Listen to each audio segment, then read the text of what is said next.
Hello there everyone, this is lavoncason here, back at it again with another YouTube video. And the PlayStation 6 handheld can work. But, yes there is a but, people.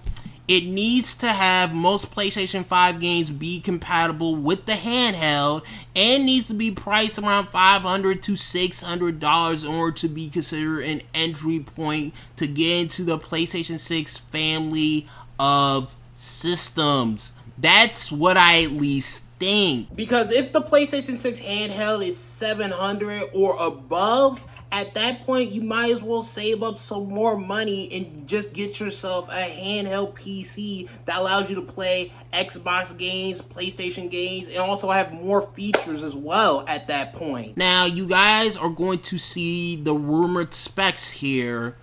It's going to have 4 Zen 6C CPU cores and 2 Zen 6 low power cores that will run the operating system and all non-gaming tasks with 4 megabytes of L3, a 16 CUs RDNA 5 GPU clocked at 1.20 gigahertz in handheld mode and around 1.65 gigahertz in dock mode, and a 192-bit low-power DDR5X 8533 memory controller with support up to 48 gigabytes of RAM. Rounding up the features of the handheld are backwards compatibility with PlayStation 5 and PlayStation 4 games, a micro SD slot, an M.2 slot, haptic feedback support, dual mics, and a touchscreen. Now, as you guys just saw and heard, those specs sound somewhat impressive. The PlayStation 6 handheld seems like it's around Series S level or a bit better than that. You know, and that's what some people, when it comes to the Nintendo Switch 2, was expecting.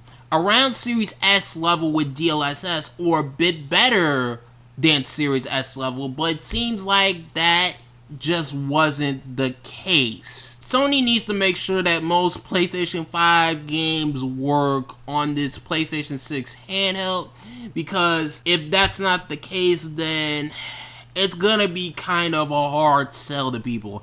I mean, yeah, it'll obviously, play your native PlayStation 4 library, but I don't know if that'll be enough, unless maybe, the PlayStation 6 handheld will be playing all those PlayStation 4 games in PS4 Pro mode. But yeah, Sony needs to make sure that the PlayStation 5 games are for the most part compatible with the PlayStation 6 handheld, and that's what I think PlayStation 5 low power mode is for, is to help get PlayStation 5 games working on the PlayStation 6 handheld. Because if that's not the case, then I don't think most people are going to mess with the PlayStation 6 handheld then. But then again, we haven't even seen any games, frame rate analysis or anything like that, as far as games running in PS5 low power mode. We haven't seen that yet, so I'm interested to see that. A lot of people are thinking at this point that PlayStation 6 is going to have a 3 SKU approach. Well, that is not going to be the case, and this is from Moore's Law is dead. That's where all this PlayStation 6 handheld information comes from. Pretty much was just expressing that's what he thinks PlayStation is going to do. My point is that Sony just wants to have offerings next gen that don't make it feel like they're cranking up the prices to the moon, and Canes is going to allow them to do that in at least handheld form. And if it was up to me at Sony, and I would suspect they'll do this at least eventually, in some PS6 S form that allows you to have as good or better than PS5 performance in a cheaper, smaller, lighter package. So there's no 3 SKU approach like a lot of people were thinking. There's only 2. Just the PlayStation 6 handheld and the PlayStation 6 main console. The PlayStation 6 S was just Moore's Law is dead, pretty much giving his take, giving his thoughts, whatever. That's all it was. Honestly, I think this PlayStation 6 handheld can work Will it, destroy the Nintendo Switch 2? No.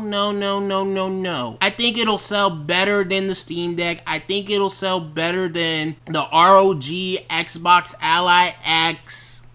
Just off the brand alone, it'll probably sell around 20 million to 30 million, somewhere around there. And I think this could be an opportunity to where PlayStation can get some of that Japanese market. Because for a while, guys, the Japanese market is owned by Nintendo. And at this point, the Nintendo Switch 2 is selling well in Japan. This could be the perfect opportunity to get some of that Japanese market back when it comes to Sony. That's what I think. What do you guys think? Do you guys think that this PlayStation handheld can work?